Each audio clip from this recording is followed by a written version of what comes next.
भगवान श्री कृष्ण भी स्वयंवर में आए हुए शिशुपाल और उनके पक्षपाती सालवाद नरपतियों को बलपूर्वक हराकर सबके देखते देखते जैसे गरुण ने सुधा का हरण किया था, वैसे ही विदर्भ देश की राजकुमारी रुक्मिणी जी को हर लाए, रुक्मिणी जी से विवाह किया। रुक्मिणी जी राजा भीष्मक की कन्या और स्वयं भगवती महालक्ष्मी का अवतार है। परीक्षित ने पूछा कि हे परमहंस शिरोमणि, हमने सुना है कि भगवान श्री कृष्ण ने भीष्मक नंदिनी परम सुंदरी रुक्मिणी देवी का हरण किया। ये हरण तो राक्षस विधि विवाह है, भगवान ने ऐसा क्यों किया, हरण क्यों किया? महाराज, मैं सुनना चाहता हूं कि परम तेजस्वी महाबलशाली भगवान ने जरासंध सालवाद नरपतियों को जीतकर किस प्रकार रुक्मिणी का हरण किया। ब्रह्मर्षि, भगवान श्री कृष्ण की लीलाओं के संबंध में क्या कहना है? भगवान की लीलाएं इतनी पवित्र हैं कि जो सुने, जो सुनाए तो उसके सारे पापों का नाश कर देती है, परम पवित्र कर देती। श्रवण मंगलम, भगवान की चर्चा सुनने मात्र से सारे पाप नष्ट हो जाते हैं। भगवान की लीला में ऐसी लोकोत्तर माधुरी है कि बार बार वही चर्चा सुनने पर नया नया रस जान पड़ता है। भला ऐसा कौन रसिक, कौन मर्मज्ञ है जो उन्हें सुनकर आनंदित न हो जाए, विषय भोगों की चिंतन वृत्ति को छोड़कर भगवदानंद में मस्त न हो जाए। श्री सुखदेव जी कहते हैं, परीक्षित, महाराज भीष्मक विदर्भ देश के अधिपति थे। उनके 5 पुत्र और 1 सुंदरी कन्या थी। सबसे बड़े पुत्र का नाम था रुक्मी, फिर उनसे छोटे रुक्मरथ, रुक्मबाहु, रुक्मकेश और रुक्ममाली। ये 5 पुत्र थे और 1 पुत्री थी जिनका नाम था रुक्मिणी जी। रुक्मिणी जी ये साक्षात महालक्ष्मी जी है। जब रुक्मिणी जी को देवर्षि नारद जी ने भगवान के रूप गुण महिमा का वर्णन सुनाया तो भगवान के पराक्रम, सौंदर्य, गुण, वैभव की प्रशंसा सुनकर उन्होंने निश्चय कर लिया कि मेरे पति होंगे तो भगवान श्री कृष्ण ही होंगे।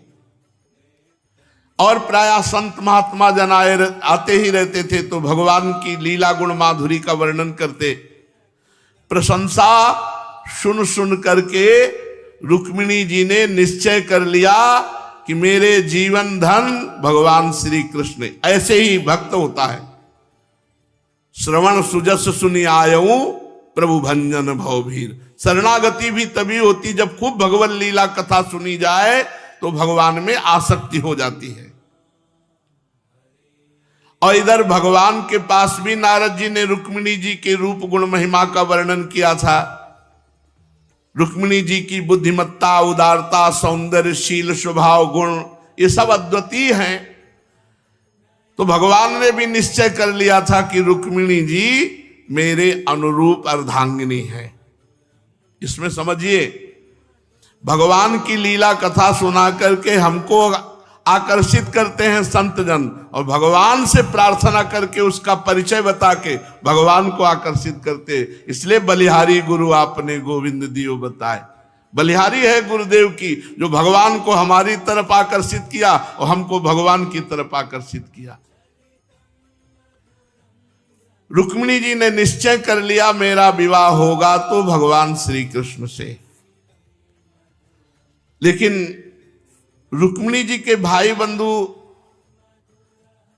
और भी जितने थे वो तो अनुकूल थे, लेकिन रुक्मी वो बिल्कुल अनुकूल नहीं था। वो भगवान श्री कृष्ण से द्वेष करता था। उसने शिशुपाल को रुक्मिणी जी के योग्य वर चुना। बड़ा भाई था और महान बलशाली भी था।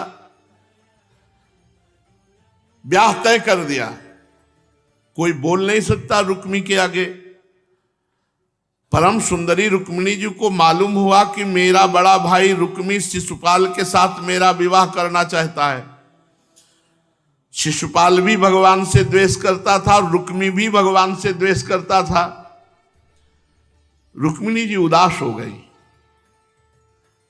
अब उन्होंने सोचा क्या हो सकता है, क्या जबरदस्ती शिशुपाल के साथ ब्याह करा दिया जाएगा। जब ये देख लिया कि ब्याह पक्का हो गया, बारात पक्की हो गई, तैयारियां शुरू हो गई ब्याह की, रुक्मिणी जी को बड़ा भय लगा और एक महाभागवत ब्राह्मण को बुलाया और एक पत्र लिखा और कहा द्वारिका शीघ्र जाओ और भगवान श्री कृष्ण को ये पत्र दे देना। शीघ्र गामी घोड़ों से जुते हुए रथ पर बैठ करके ब्राह्मण देवता द्वारिकापुरी पहुंचे। भगवान के दरबार में ब्राह्मणों के लिए कोई रोक टोक नहीं थी। तत्काल उनको राजमहल के भीतर पहुंचाया गया। भगवान ने परम वैष्णव ब्राह्मण देवता को आते देखकर सिंहासन से उठकर खड़े होकर आदर किया, फिर सिंहासन में विराजमान किया और वैसे ही पूजा की जैसे वो वैष्णव भगवान की पूजा करते। ऐसे ही भगवान ने उनकी पूजा की। आदर सत्कार कुशल प्रश्न के अनंतर जब ब्राह्मण देवता खा पी चुके, थोड़ा विश्राम कर चुके, तब संतों के परम आश्रय भगवान श्री कृष्ण उनके पास गए और अपने कर कमल से उनके चरण दबाने लगे। जय हो। और बड़े शांत भाव से पूछा, ब्राह्मण शिरोमणे, आपका चित्त तो सदा सर्वदा संतुष्ट रहता है ना? आपको अपने पूर्व पुरुषों द्वारा स्वीकृत धर्म का पालन करने में कोई कठिनाई तो नहीं होती? ब्राह्मण यदि जो कुछ मिल जाए उसी में संतुष्ट रहे और अपने धर्म का पालन करे, उससे च्युत न हो, तो वह संतोष ही उसकी सारी कामनाएं पूर्ण कर देता है। और यदि इंद्र का पद पाकर भी किसी को संतोष न हो तो उसे सुख के लिए एक लोक से दूसरे लोक में बार बार भटकना पड़ता है। कहीं शांति असंतोषी पुरुष को नहीं मिलती। परंतु जिसके पास कोई भी संग्रह परिग्रह नहीं, केवल संतोष है, वो सुखी है, वो संताप रहित है, वो सुख पूर्वक सो सकता है। जो स्वयं प्राप्त हुई वस्तु से संतोष कर लेता है, बहुत ध्यान देने योग्य बात है, जो स्वयं प्राप्त हुई वस्तु से संतोष कर लेता है, कभी किसी से मांगता नहीं, जिसका स्वभाव मधुर है, गंभीर है, जो सबका हितैषी है, अहंकार रहित, शांत है, ऐसे ब्रह्म ऋषियों को मैं भी सिर झुकाकर प्रणाम करता हूं। जो स्वयं प्राप्त आकाश वृत्ति, जो स्वयं प्राप्त वस्तु से। बहुत सुंदर बात। विप्रान स्वलाभ संतुष्टान साधून भूत सुहृतमान निरहंकारिण शांतान नमस्ते शीर्षास्कृत। मैं सिर से नमस्कार करता हूं। जो स्वयं प्राप्त वस्तु का उपभोग करते हैं उसे प्रतिग्रह नहीं माना जाता। मांगना, फिर जो मिले, फिर उसे प्रतिग्रह, इससे उससे तपस्या और पुण्य नष्ट होते हैं। तो ब्राह्मण देवता, आप जिस राज्य में रहते हैं सब कुशल मंगल है ना? आप अब बताने की कृपा करेंगे कहां से आए हैं? अभी तक पूछा भी नहीं था कौन हो, कहां से आए हो, केवल ब्राह्मण वेश देखकर आदर किया। और किस कारण से आए हो? यदि कोई बात गोपनीय ना हो तो हमसे कह सकते हैं। हम आपकी क्या सहायता करें, क्या सेवा करें?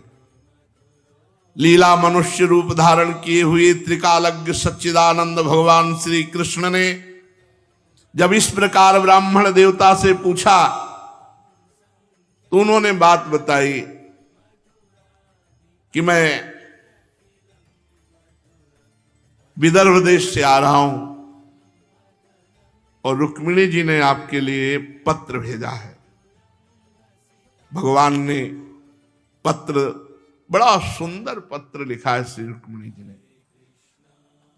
श्रुत्वा गुणान भुवन सुंदर शृण्वतां ते निर्विश्य कर्ण विवरैर हरतोंगतापम रूपम दृशाम दृश्मतामखिलार्थ लाभम त्वयि अच्युता विसति चित्तमपत्रपम में।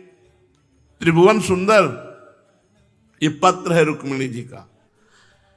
त्रिभुवन सुंदर, आपके गुणों को जो सुनने वालों के कानों के रास्ते हृदय में प्रवेश करके एक एक अंग के ताप को जन्म जन्म की जलन बुझा देते हैं, तथा अपने रूप सौंदर्य को जो नेत्र वाले जीवों के नेत्रों के लिए धर्म अर्थ काम मोक्ष चारों पुरुषार्थों के फल एवं स्वार्थ परमार्थ सब कुछ है, प्रभु आपकी चर्चा सुन करके मेरा चित्त लज्जा आदि को छोड़कर केवल आप में ही प्रवेश कर गया है।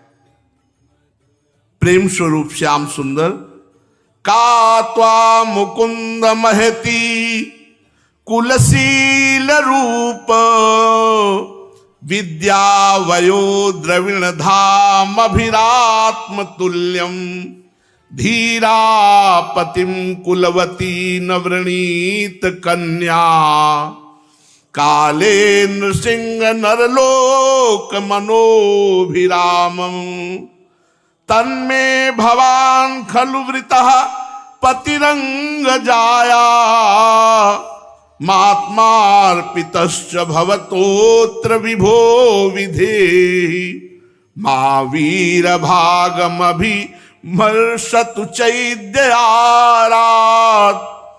गोमायुवन मृगपतेर बलिमंबुजाक्ष। हे प्रेम स्वरूप श्याम सुंदर, चाहे जिस दृष्टि से देखें, कुल शील स्वभाव सौंदर्य विद्या अवस्था धन धाम सभी में आप अद्वितीय हैं। आपके समान कोई नहीं है। मनुष्य लोक में जितने भी प्राणी हैं सबका मन आपको देखकर शांति का अनुभव करता है, परम आनंदित होता है।